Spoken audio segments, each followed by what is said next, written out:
Hello my dear student, welcome to ICC online lecture. देखिए, आज हम लोग पढ़ेंगे दर्पण के लिए सूत्र। इसके पहले वाले क्लास में F बराबर R/2 डेरिवेट किए थे और इसमें हम लोग डेरिवेट करते हैं 1/F बराबर 1/V प्लस 1/U के लिए फार्मूला। देखिएगा, इसमें दोनों दर्पण से हम आप लोगों को डेरिवेशन बताएंगे। पहले बताते हैं अवतल दर्पण की सहायता से। देखिए, एक अवतल दर्पण हम लोग बना लेते हैं। अवतल दर्पण के उभरे हुए सिरे पर कलाई होती है और दबे हुए सतह पर परावर्तक तल। तो ये माना एक अवतल दर्पण M1 M2 है और ये देखिए दर्पण का ध्रुव हो गया P, दर्पण की वक्रता केंद्र C और ये हो गया फोकस F। ध्यान दीजिएगा बच्चों, मुख्य अक्ष पर कोई भी वस्तु रखी गई है और वस्तु का नाम हम लोग लिख लेते हैं OO'। OO' से मुख्य अक्ष के समांतर चलने वाली प्रकाश की किरणें दर्पण से परावर्तन के पश्चात मुख्य फोकस से होकर जाते हैं। ये नियम आप पढ़ चुके हो। देखिएगा इसमें, और जो किरणें वक्रता केंद्र C से होकर जाती हैं ये दर्पण से परावर्तन के पश्चात उसी मार्ग में वापस लौट जाती हैं। अब देखिए, ये दोनों किरणें एक दूसरे को जहाँ पर काटती है वहीं इसका बनता है प्रतिबिंब। तो ये बना प्रतिबिंब, मान लेते हैं II'। ये बिंदु मान लेते हैं A है। A से इस पर एक लंब डाल लेते हैं मुख्य अक्ष पर और मुख्य अक्ष को ये लंब बिंदु M पर काटता है। अब देखिए, हम लोग लिख लेते हैं। थोड़ा सा कॉन्सेप्ट लिखना होगा आपको, लिखिएगा। इसमें हम लिख के डेरिवेट कर देते हैं, आप लोग इसको नोट्स पे उतार लीजिएगा। यहीं से लिखते हैं, माना M1 M2 एक अवतल दर्पण है। अवतल दर्पण है, अवतल दर्पण है जिसका ध्रुव P व वक्रता केंद्र C है। वक्रता केंद्र C है। मुख्य अक्ष के समांतर, मुख्य अक्ष के समांतर, मुख्य अक्ष के समांतर प्रकाश किरण OA दर्पण के बिंदु A पर आपतित होती है।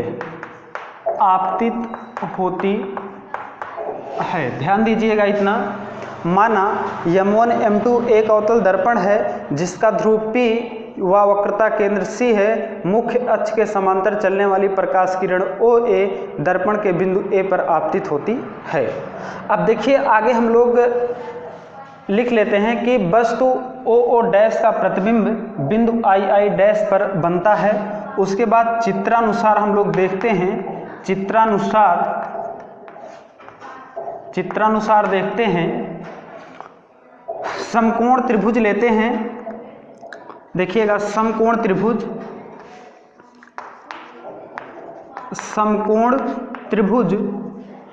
OO' तथा त्रिभुज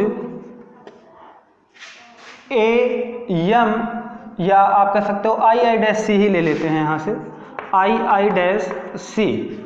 अब इसमें देखिएगा, ये कोण 90 डिग्री है। इस त्रिभुज में ये कोण 90 डिग्री है और ये दोनों कोण देखिए शीर्षाभिमुख कोण है। तो लिख सकते हैं ये कोण बराबर होगा इस कोण के 90 अंश और ये कोण आपस में इसके बराबर है।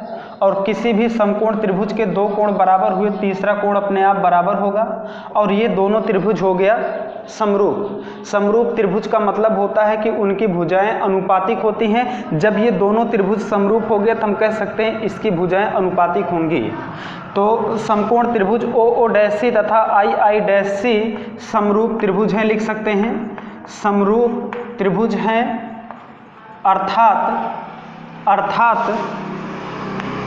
अर्थात भुजाएं अनुपातिक होने का मतलब हुआ ओ डैश बटे आई डैश बराबर ओ डैश बटे आई डैश बराबर आई ये OC बटे IC। देखिएगा, इसका लंब लिया गया, इसका लंब लिया गया, इसका बेस लिया गया, इसका बेस लिया गया, और अभी बताया गया कि अगर त्रिभुज समरूप है तो उसकी भुजाएं अनुपातिक होंगी। हम लिख सकते हैं ओ डैश बटे आई डैश बराबर OC बटे IC के। अब यहाँ पर देखिए, हम लोग इसको कोई इक्वेशन दे देते हैं, उसके बाद लिखते हैं इसी प्रकार त्रिभुज आई डैश एफ तथा FMA या AMF समरूप त्रिभुज है। अब आई डैश एफ और AMF भी समरूप त्रिभुज है। यहाँ पर भी आप कह सकते हो कि ये कोण 90 अंश, ये कोण 90 अंश, और ये दोनों कोण देखिए शीर्षाभिमुख कोण है, तो दोनों कोण बराबर हुए, तीसरा अपने आप बराबर हुआ, तो समरूप त्रिभुज। और समरूप त्रिभुज की भुजाएं अनुपातिक होंगी। देखिए, जब समरूप त्रिभुज की भुजाएं अनुपातिक होंगी तो हम यहाँ पर भी लिख सकते हैं AM बटे आई डैश बराबर AM बटे आई डैश बराबर MF बटे FI। अब देखिए, चूंकि प्रकाश की किरणें समांतर गई हैं, तो अगर समांतर गई तो हम लिख सकते हैं AM बराबर ओ डैश। समांतर रेखाओं के बीच की दूरी सब जगह बराबर रहती है, तो यहाँ पर AM ये जो है ये बराबर होगा ओ डैश के। तो AM के स्थान पर हम लिख सकते हैं ओ डैश। यहाँ पर देखिएगा ओ डैश बटे आई डैश बराबर MF बटे FI। इसको लिख लेते हैं समीकरण 2। समीकरण 1 और 2 की तुलना करते हैं, तो तुलना करने पर हमको मिलता, दोनों का देखिए लेफ्ट हैंड साइड इक्वल है, और दोनों का जब लेफ्ट हैंड साइड इक्वल है तो राइट हैंड साइड इक्वल होगा। लिख सकते हैं OC बटे IC बराबर MF बटे FI। तो 1 और 2 की जब तुलना करते हैं तो तुलना करने के बाद हमको जो मिलता है, देखिएगा, मिलता है हमको OC, यही लिख लेते हैं समीकरण 1 व समीकरण 2 से हमको मिलता है 1 और 2 से OC बटे IC बराबर MF बटे FI।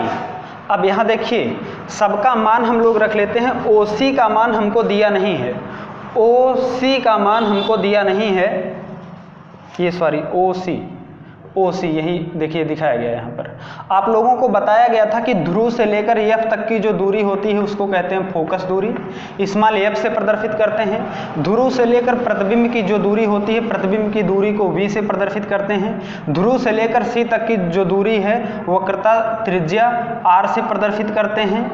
और U की जो दूरी होती है, U जो होता है वो बस्ट की दूरी होती है, ओ डैश जो आपका यहाँ पर है ये P तक का जो डिस्टेंस हुआ U हुआ। और जितने भी डिस्टेंस हैं P से बाईं तरफ मेजर किए गए हैं, तो सबका मान जो होगा वो ऋणात्मक होगा। अब यहाँ पर देखिए, मान हम सबका रखते हैं OC के स्थान पर। OC इतना है और OC का मान हमको पता नहीं है, इस वजह से हम लोग लिख सकते हैं PO माइनस PC। ये देखिए, जो यम है, अगर दर्पण का द्वारक अत्यंत छोटा हो तो यम जो होगा P के अत्यंत समीप होगा। आप लिखना चाहो तो एक लाइन लिख सकते हो, जब दर्पण का द्वारक छोटा होगा तो यम जो होगा वो P के समीप होगा, तो यम F के स्थान पर हम लोग क्या रखेंगे, PF रखेंगे।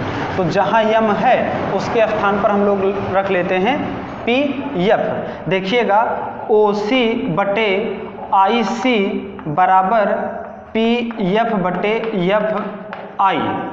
अब यहाँ पर हम मान रखते हैं, जब मान रखने पे देखिए कितना मिल रहा है। OC के स्थान पर लिख लेते हैं, OC के स्थान पर लिख लेते हैं हम लोग PO माइनस PC अपान IC देखिएगा, IC PC minus PI, PC minus PI बराबर PF हमको पता है F, उसको रहने देते हैं PF और FI के स्थान पर लिख सकते हैं PI minus PF, PI minus PF। अब सबका मान हम लोग रख लेते हैं, सबका मान रखते हैं तो देखिए कितना मिल रहा है। इसको आप ऊपर नोट कर लीजिए, फिर मिटा के बताएं। ये इतना नोट कर लीजिएगा, स्क्रीनशॉट ले लीजिए या आप पॉज करके जो है नोट कर लीजिएगा इतना। इसका नोट्स भेजने की ज़रूरत नहीं है, ब्लैक बोर्ड पे लिख दिया गया है, आप पूरा नोट्स कर सकते हो। इतना नोट करने के बाद आगे लिख रहे हैं। चलिए इरेज कर रहे हैं।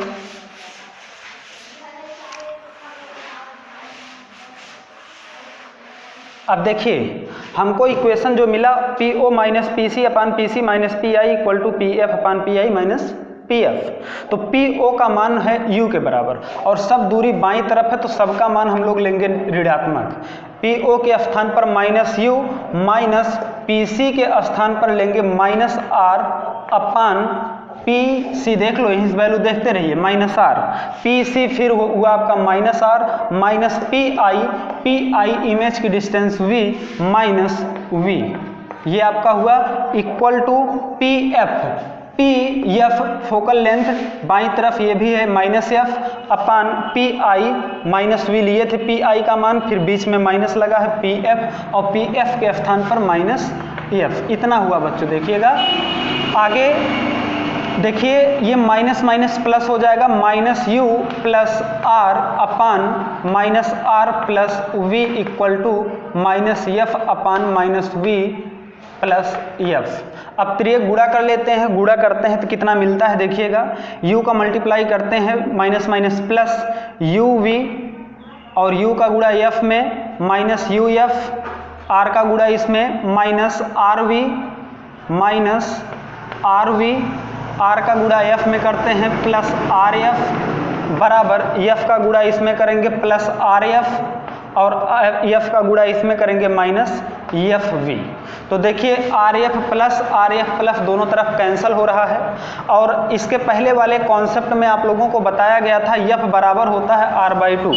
देखिए F बराबर होता है R/2, चूँकि F बराबर R/2 तो R बराबर हो जाएगा 2R के, यहाँ से लिख सकते हैं R बराबर 2R के। जहाँ R है उसके स्थान पर हम लोग लिख सकते हैं 2F। अब यहाँ पे देखिए UV minus UF minus R के स्थान पर 2FV बराबर माइनस FV। ये FV उधर जाएगा तो प्लस हो जाएगा और प्लस 2FV में से एक FV घटेगा तो मिलेगा माइनस ये plus FV, UV minus UF और ये इधर जाएगा तो हो जाएगा प्लस FV और UF को उधर ले जाते हैं UV बराबर FV plus UF।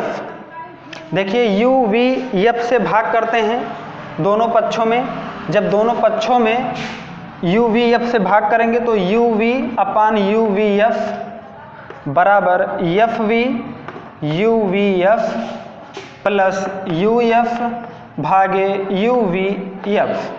UV cancel होगा, FV से FV कैंसिल होगा, UF से UF कैंसिल होगा। कितना बचेगा देखिए 1/F बराबर 1/U प्लस 1/V, चाहे इतना कहें या हम लोग लिख सकते हैं 1/F बराबर 1/V प्लस 1/U। यही जो होता है दर्पण की फोकस दूरी के लिए सूत्र होता है। ये आपका था अवतल दर्पण के लिए। हम फिर पढ़ते हैं उत्तल दर्पण के लिए। चलिए देखिए उत्तल दर्पण से भी डेरिवेशन बता दिया जाता है।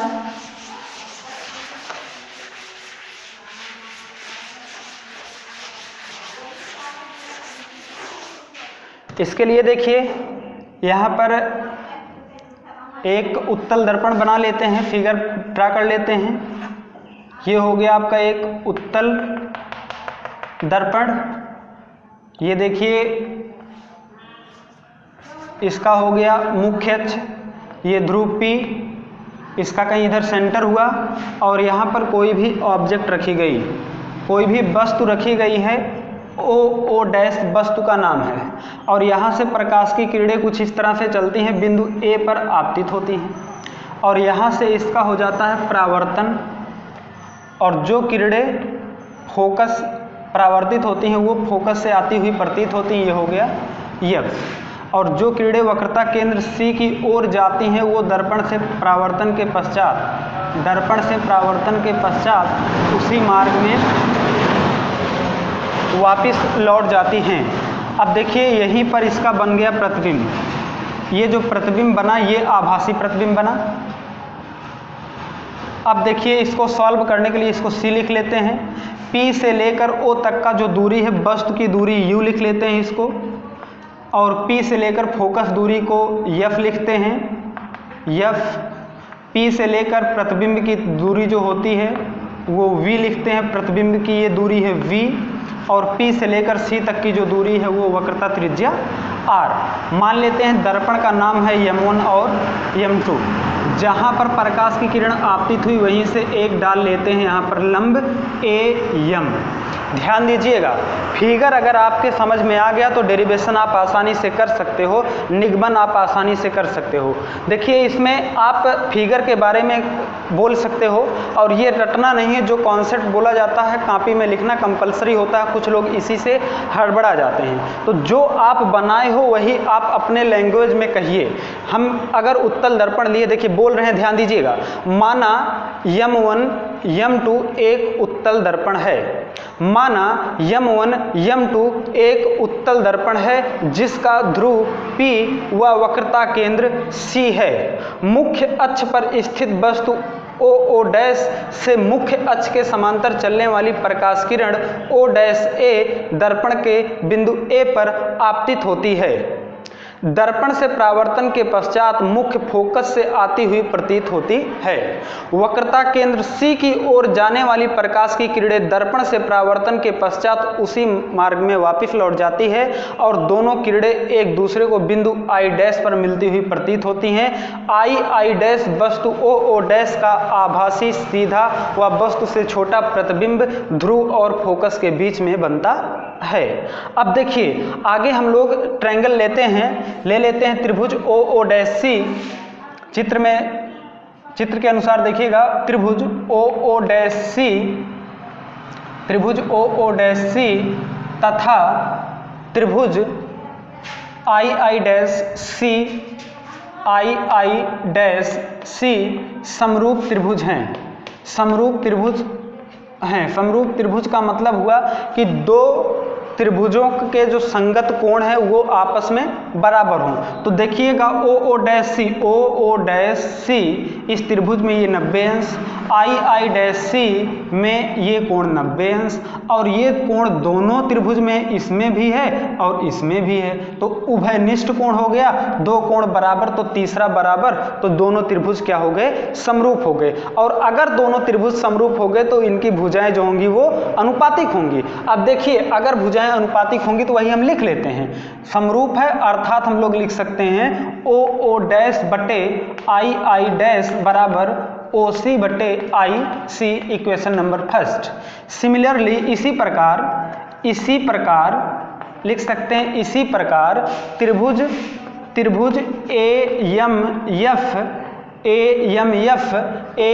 AMF तथा I डैश F तथा I डैश F समरूप त्रिभुज हैं। और अगर ये दोनों भी समरूप हैं तो यहाँ पर भी भुजाएं अनुपातिक होंगी, AM बटे I डैश बराबर MF बटे IF।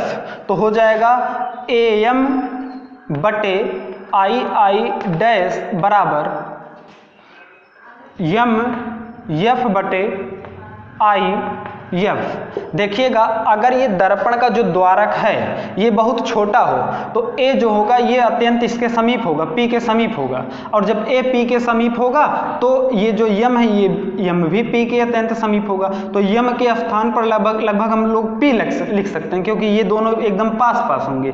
तो जहां यम है वहां पी लिख लेते हैं, हो जाएगा ये समीकरण ए यम के स्थान पर ए पी,